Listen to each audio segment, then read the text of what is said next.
Aqui estão células do cérebro humano.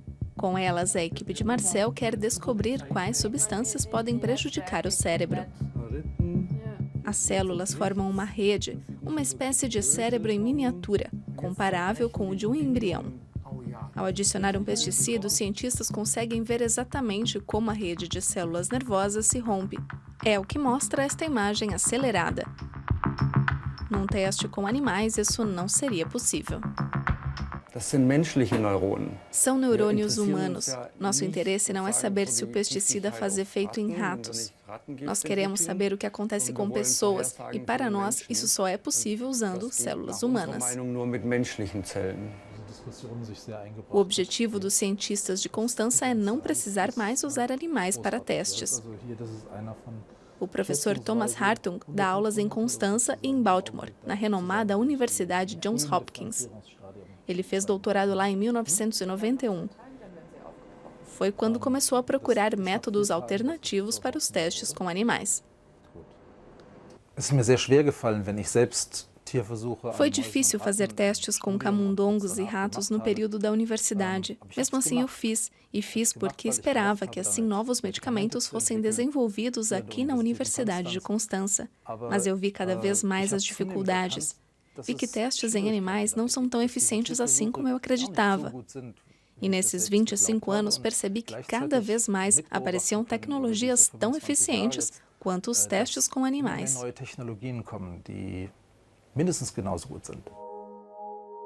Thomas e Marcel percorreram um longo caminho juntos. Eles estudaram na Universidade de Tübingen nos anos 80, quando o teste com animais era padrão na pesquisa de toxicologia. Mas, com o tempo, eles começaram a duvidar da eficiência do método.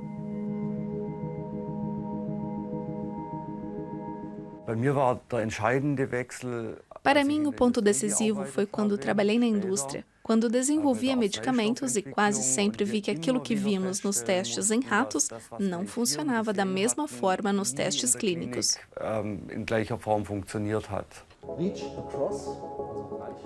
Thomas mostra aos estudantes o que ele desenvolveu em Baltimore, um software que analisou um banco de dados enorme de testes com animais. O resultado? Testes em uma espécie dificilmente funcionam da mesma forma em outras. E quando você olha, os dados não são muito convincentes. Quando observei pela primeira vez uma abrasão no olho de um coelho, uma irritação grave, só em 70% dos casos isso pode ser reproduzido num novo teste. Em 20% dos casos acontece uma reação média e em 10% não acontece nada. Mais impreciso ainda é quando os testes feitos com os animais são aplicados em humanos. Quando queremos saber se uma substância é cancerígena, então pegamos 10 substâncias para o teste. Delas, apenas uma deve ser realmente cancerígena para humanos. E esse resultado é preocupante, porque isso significa que muitas outras substâncias que têm até poder de cura, que são importantes para os pacientes, não chegam até eles porque são selecionadas por testes em animais, que não são relevantes para humanos.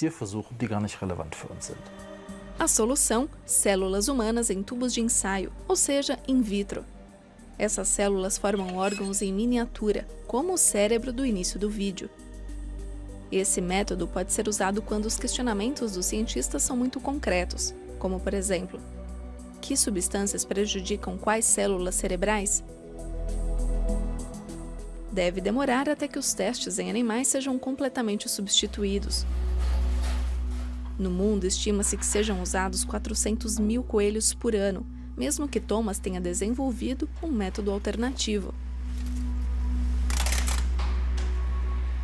Em testes com pirógenos, medicamentos, vacinas ou hemoderivados são injetados na orelha. Se os coelhos ficarem com febre, é porque as amostras estão contaminadas com pirógenos. O método usado por Thomas substitui esses coelhos por sangue humano. Uma coloração no líquido comprova que há contaminação. Levaram 15 anos para que o teste fosse aprovado, e pior, hoje esses testes ainda não são muito usados.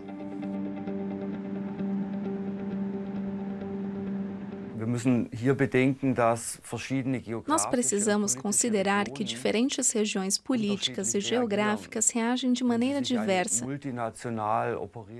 Quando você trabalha numa multinacional, você pode usar esse método alternativo na Alemanha ou na Europa, mas é preciso fazer testes com animais para o mesmo produto, no Brasil, na China ou na Nova Zelândia. Ou seja, as empresas acabam fazendo apenas testes em animais, mesmo com um método alternativo. Marcel não se deixa desencorajar. Desde 2006, ele ministra um curso sobre o tema na Universidade de Constança, o primeiro do tipo na Alemanha. E desde então, muita coisa aconteceu. Há 10 anos, o método não estava disponível em lugar nenhum. Ninguém tinha, a não ser alguns poucos laboratórios de universidades. Agora já dá para comprar esses testes. E quanto mais as empresas veem que as outras estão usando, mais o teste alternativo será usado.